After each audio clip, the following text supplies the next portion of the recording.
The so-called People's Channel is back again, and true to our new name, this is another idea we spotted in the comments section and like the look of. In fact, there was a bulging list of scandals to include here, so we'll avoid doing any honourable mentions and instead do a part 2 if this video does well. The World Cup has been rocked by more scandals than British politics in 1963, but we ought to clear up what that term means first of all. My trusty OED reliably informs me that the primary definition of scandal is an action or event regarded as morally or legally wrong and causing general public outrage. I considered listing the inclusions in terms of how bad they were or how shocking they were, which may be noticeable, but in the end, there's no particular or definite ordering. Here are our 7 shocking World Cup scandals. Maradona's Hand of God. Christ, the words have barely exited my mouth, and I can already feel hordes of Argentinians racing towards me in the comments to label me bitter at best and some inane ranting about my mother or family members at worst. Maradona's scintillating form at the 1986 World Cup is a thing of legend, and rightly so. No player has been more impressive at a single World Cup finals. 2 of Maradona's 5 goals at the tournament came in Argentina's 2-1 quarter-final success over England, and they are possibly the 2 most iconic goals of his often glittering and occasionally disgraced career. The goal we are referring to involved El Diego jumping, fist clench, to punch the ball past Peter Shilton and into the back of the net. As blatant a handball as you're ever likely to see, yet the officials somehow failed to spot it. Maradona's subsequent labelling of his cheating as the Hand of God irked some supporters of both England and integrity. The Disgrace of Gijon. An often overlooked World Cup scandal, the mere mention of the Disgrace of Gijon would still turn the face of Algerian football fans red with anger. Group 2 of the 1982 World Cup had begun with a result which shocked the world, as Algeria beat West Germany 2-1. Algeria followed that up with defeat to Austria before beating Chile. In the final group game between West Germany and Austria, both teams knew that a German win by 1 or 2 goals would ensure that both teams progressed at Algeria's expense.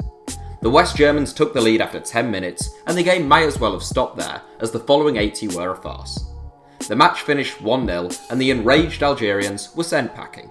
So if you ever wonder why the final group games at the World Cup are always played simultaneously, this game is why. South Korea get lucky. The plucky underdogs of South Korea beating the might of Portugal, Spain and Italy en route to a World Cup semi-final on home soil.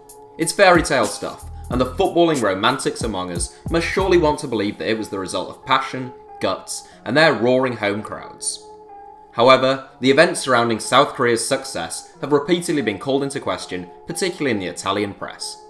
Whether it be 34, 66 or 78, home nations getting favourable decisions is nothing new, but the Italians allege that South Korea's favourable decisions were knowingly orchestrated by FIFA, with disgraced former FIFA Vice President Jack Warner supposedly having designated the referee at least for South Korea's win against Spain, in which the Spanish had 2 perfectly good goals ruled out.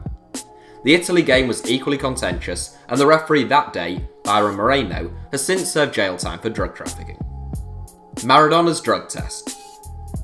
Love him or loathe him, for 3 consecutive World Cups, it was hard to keep Maradona out of the news. And as you'd expect with El Diego, the news wasn't always positive. By the 1994 World Cup finals in America, Maradona was 33. It had been 8 years since his glorious success in '86, and he had barely played in the previous season, now back in his native Argentina. Maradona played twice, captaining Argentina and scoring once against Greece. He celebrated his goal against Greece like a dog with an appalling case of rabies, and a so-called random drugs test was arranged for the former Napoli star. Maradona failed, testing positive for ephedrine doping, and was subsequently sent home. Few World Cup scandals have garnered the same levels of interest, outrage, and media attention, and the scandal brought an end to Maradona's international career. Il Duce's dodgy dealings. If there was something fishy about South Korea's joint hosting of the World Cup in 2002, which may have come at Italy's expense, then perhaps it was karma for 1934. In what was only the 2nd World Cup finals, Italy hosted the tournament as an exciting propaganda exercise. Then ruled by fascist dictator Benito Mussolini, the man they called Il Duce, ruled that Italy had to win the World Cup, by any means necessary. They added 6 or 7 South Americans to the squad for a start, before paying off their qualifying opponents Greece pre-tournament to ensure a safe passage to the finals. At the tournament proper, Mussolini is believed to have appointed referees for Italy's games himself, meeting and greeting the referees before they took charge of his nation's matches. Yeah, so there's nothing dodgy about that. Italy subsequently got enormously generous treatment from referees in their victories against Spain, Austria, and Yugoslavia to win the World Cup. Escobar is shot. The history of Colombia is one with blood and violence woven through it, and Medellin in the early 1990s was certainly no exception. The death of Andres Escobar in 1994, 1 year after the death of notorious drug lord Pablo Escobar, brought shame on a nation trying to move away from its violence-plagued past. Escobar starred for Medellin outfit Atlético Nacional and had racked up 51 caps for the Colombian national team. In his 50th cap, however, Escobar had scored an own goal which cost Colombia a place in the knockout stages, and ultimately cost him his life. The centre-back was gunned down 5 days later, with the shooter, Humberto Castro Muniz, who was released in 2005, shouting goal after each of his 6 bullets struck Escobar. For those of you who haven't already seen it, I would highly recommend the documentary A Tale of Two Escobars. Qatar's winning bid. Do not be fooled into thinking FIFA's morally bankrupt choices for World Cup hosts is a recent phenomenon. Fascist Italy in 1934, Argentina under a murderous dictator in 1978, Spain still ruled by the fascist iron fist of Franco in 84, the list goes on and on. Never has there been a more morally objectionable host of a World Cup finals than upcoming host Qatar in 2022 though. With a human rights record that North Korea would be ashamed of, Sharia law dominates Qatari legislation, meaning flogging and stoning are still legal practices. This is a society where 100 lashes is the desired punishment for adultery, and homosexuality will, at best, see you put in jail.